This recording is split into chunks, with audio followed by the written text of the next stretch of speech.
بسم اللہ الرحمن الرحیم۔ دوستو، ایک شخص نے عرض کی، یا رسول اللہ صلی اللہ علیہ وآلہ وسلم، دنیا مجھ سے پھر گئی، رزق تنگ ہو گیا۔ آپ صلی اللہ علیہ وآلہ وسلم نے فرمایا، تم فرشتوں کی تسبیح پڑھا کرو، اس کی برکت سے رزق بڑھتا ہے۔ وہ تسبیح یہ ہے کہ صبح کی نماز سے پہلے یا بعد 100 دفعہ سبحان اللہ و بحمدہ سبحان اللہ العظیم و بحمدہ استغفر اللہ پڑھا کرو۔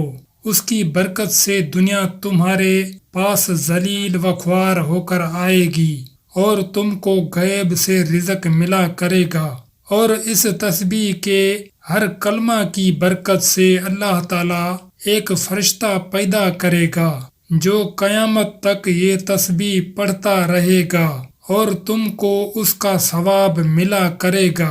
اس شخص کا کہنا ہے کہ میں نے یہ وظیفہ پڑھنا شروع کیا اور ہمیشہ پڑھتا رہا، تھوڑے ہی دنوں میں اللہ تعالیٰ نے میرا رزق کھول دیا اور میری تنگ دستی دور کر دی۔